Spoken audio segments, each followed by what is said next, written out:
Уважаемые граждане России, дорогие друзья, Respeitáveis cidadãos da Rússia, caros amigos, o tema de meu discurso são os acontecimentos na Ucrânia e por que isso é tão importante para nós e para a Rússia. Obviamente que meu discurso tem como alvo os nossos compatriotas na Ucrânia. Terei que lhes falar de forma minuciosa e detalhada. говорить придется обстоятельно и подробно. Trata-se de uma questão muito séria. A situação em Donbass chegou a um ponto extremamente crítico e hoje eu vos falo diretamente, não só para vos dar uma nota sobre os acontecimentos, para lhes informar a minha decisão e os passos futuros por este caminho.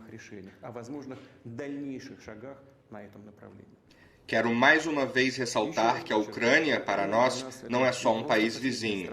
É uma parte de nossa história e espaço espiritual que não se pode subtrair.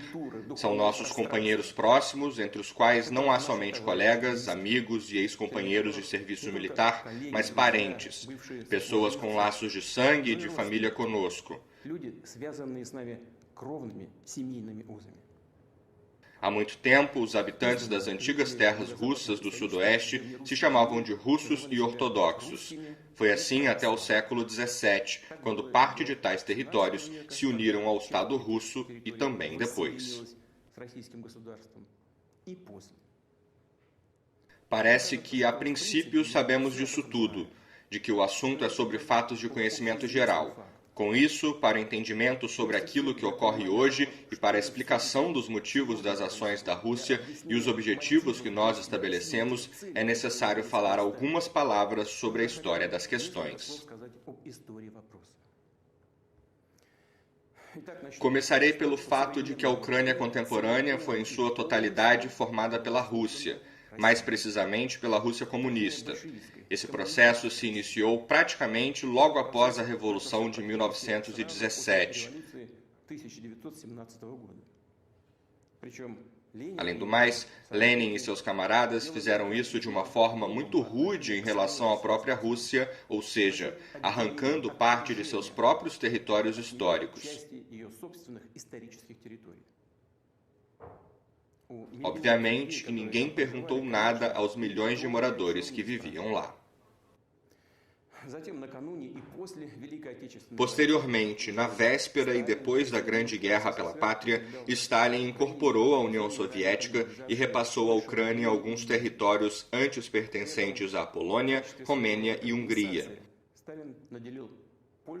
Já na qualidade de compensação, Stalin dividiu para a Polônia uma parte dos territórios autenticamente germânicos e em 1954, por algum motivo, Khrushchev tirou da Rússia a Crimeia e também a deu para a Ucrânia. Foi desta forma que foi formado o território da Ucrânia soviética.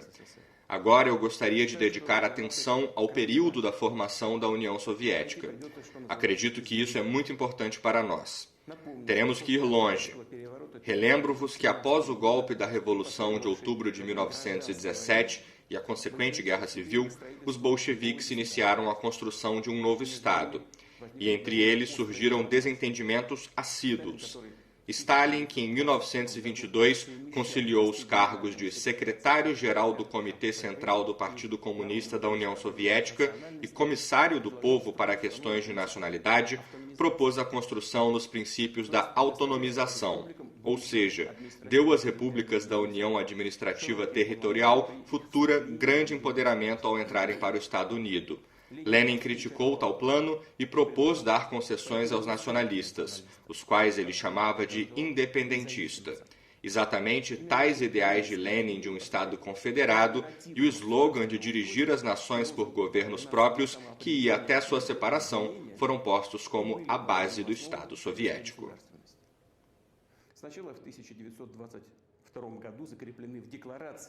Inicialmente, em 1922, isto foi estabelecido na Declaração da Formação da União Soviética e depois da morte de Lenin e na Constituição da União Soviética de 1924.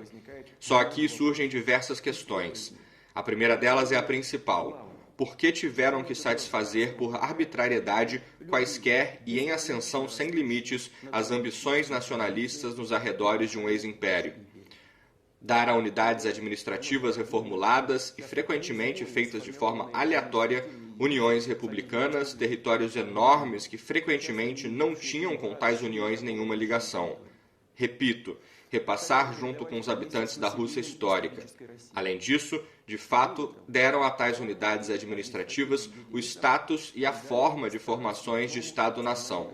Novamente eu pergunto, para que tiveram que dar tais presentes generosos, os quais nem os nacionalistas mais fervorosos antes nem almejavam, e além disso, conceder repúblicas pelo direito de sair do Estado Unido sem quaisquer condições.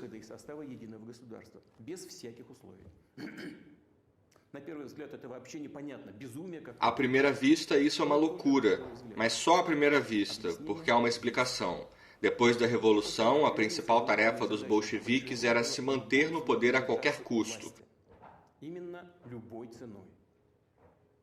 Por isso que eles seguiram tudo, as condições humilhantes da paz de Brest, quando a Alemanha Imperial e seus aliados estavam em uma situação militar e econômica difícil, e o resultado da Primeira Guerra Mundial foi inevitável. E na satisfação de qualquer exigência, de qualquer desejo por parte dos nacionalistas dentro do país. Do ponto de vista dos destinos da Rússia e seus povos, os princípios de Lenin de construção estatal foram não só um erro, mas, como dizem, algo muito além de um erro. Após a dissolução da União Soviética em 1991, isso ficou muito visível. Obviamente que não se pode mudar o passado, mas devemos pelo menos falar sobre ele de forma direta e franca, sem justificativas e pinceladas políticas. Posso de si acrescentar que as ideias da conjuntura política atual, independente de sua eficiência e lucrativas que possam se apresentar, no dado momento, de forma alguma podem serem colocadas como a base dos princípios do Estado. Não culpo ninguém agora. A situação no país durante e após a Guerra Civil e na sua véspera era muito complicada e crítica. Hoje quero dizer que tudo foi exatamente assim. Isso é um fato histórico. Como já disse, como resultado da política bolchevique, surgiu a Ucrânia soviética, a qual nos nossos dias pode ser chamada com total embasamento de a Ucrânia em nome de Vladimir Ilyich Lenin.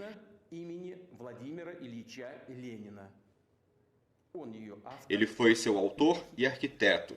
Isso é confirmado por inteiro por documentos arquivados, incluindo as duras diretivas de Lenin sobre Donbass, as quais empurraram para dentro da Ucrânia. Agora, os gratos descendentes derrubaram na Ucrânia os monumentos de Lenin. Eles chamam isso de descomunização.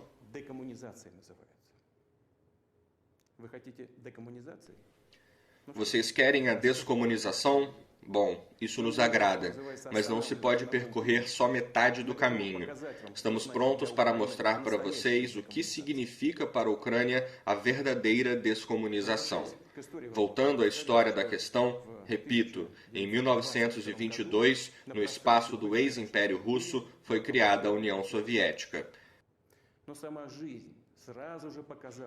Mas a própria vida logo mostrou que é simplesmente impossível manter tal grande e complicado território, governá-lo sem preposições sólidas nos princípios confederativos. Eles foram arrancados da realidade e da tradição histórica. Assim, tanto o terror vermelho como a rápida passagem para a ditadura de Stalin, o senhorio da ideologia comunista e o monopólio do Partido Comunista do poder, a nacionalização e o sistema planificado da agricultura popular, tudo isso na prática transformou em uma simples declaração e formalidade os princípios não funcionais da estrutura estatal. Nenhum direito soberano foi dado às repúblicas da União, eles simplesmente não existiram. Na prática, foi criado um Estado rigidamente centralizado, absolutamente unitário em seu caráter. Stalin, de fato, realizou de forma total, na prática, suas ideias de Estado e não as de Lenin, mas mudanças correspondentes nos documentos de formação dos sistemas e na Constituição ele não introduziu. Os princípios de Lenin proclamados na construção da União Soviética, ele formalmente não reviu.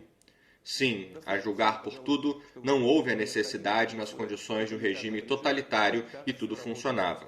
Por fora, parecia tudo muito bonito, atraente e até mesmo além de democrático. Mas foi tudo uma pena. O fato de que as fantasias utópicas e impecáveis, mas totalmente destrutíveis para qualquer país normal, inspiradas na Revolução, não foram removidas formalmente das bases jurídicas nas quais foi construído nosso Estado. Sobre o futuro, como era de costume ocorrer, antes ninguém pensou. Os líderes do Partido Comunista parecem que estavam seguros de que eles conseguiram criar um sistema de governo resistente e que, à custa de sua política, conseguiram finalmente resolver a questão nacional. Mas a falsificação, mudança de entendimento, manipulação da consciência comum e engano saem muito caro. O veneno das ambições nacionais não sumiu, mas desde o início, a bomba implantada que implodia a imunidade estatal contra a praga do nacionalismo só esperava sua hora. Tal bomba, repito, foi o direito de sair da União Soviética. Na metade dos anos 80, tendo como fundo os problemas socioeconômicos da óbvia crise da economia planificada, a questão nacional se acentuou ainda mais, cujo sentido não foram a espera e as aspirações não realizadas dos povos da União Soviética, mas, antes de tudo, os apetites crescentes das elites sociais. Porém, a liderança do Partido Comunista da União Soviética, no lugar de uma análise profunda da situação, a tomada de medidas adequadas, em primeiro lugar na economia, mas também gradualmente, de forma pensativa, uma transformação do sistema político e do Estado, se limitou por uma verbiagem sobre a restauração do princípio leninista da autodeterminação dos povos. Além disto, no contexto da luta pelo poder dentro do próprio Partido Comunista, cada um dos lados conflitantes, com o intuito de alargar a base de apoio, começou a loucamente estimular os ânimos nacionalistas, brincar com eles, prometendo aos seus apoiadores potenciais tudo o que eles queriam. No fundo da tagarelice superficial e populista sobre a democracia e um futuro brilhante, construído seja na economia de mercado ou planificada, mas nas condições do real empobrecimento das pessoas e a total escassez de produtos, ninguém das autoridades não pensou sobre as consequências trágicas e inevitáveis para o país.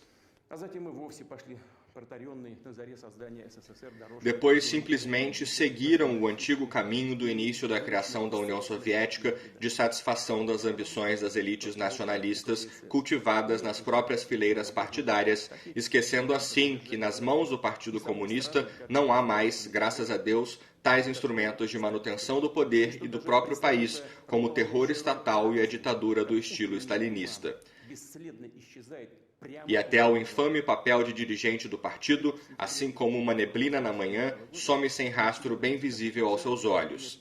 Assim, em setembro de 1989, no plenário do Comitê Central do Partido Comunista da União Soviética, foi aprovado um documento fatal, a chamada Política Nacional do Partido em Condições Modernas, a plataforma do Partido Comunista. Ela tinha tal conteúdo, vou citar: as repúblicas da União pertencem todos os direitos que respondem seus status de Estados socialistas soberanos. E mais um ponto: os órgãos estatais acima citados das repúblicas da União podem protestar e cessar a ação do estabelecimento do Estado Unido em seu território. Para finalizar, cada república da União possui sua própria cidadania, a qual é aplicada em todos os seus habitantes. Será que não era óbvio que tais formulações e decisões levariam? Agora não é a hora ou lugar de fazer perguntas sobre o direito estatal ou constitucional, contextualizar o entendimento de cidadania. Mas, de qualquer forma, surge a questão: para que, naquelas condições complicadas, precisou de tal forma agitar ainda mais o país? O fato permanece como fato. 2 anos antes do fim da União Soviética, seu destino já havia sido estabelecido. Hoje é que os radicais e nacionalistas, mais do que tudo na Ucrânia, se dão o mérito da conquista da independência. Como nós vemos, isso não foi bem assim. A dissolução de nosso país unido foi causada pelos erros históricos e estratégicos dos líderes bolcheviques, da liderança do Partido Comunista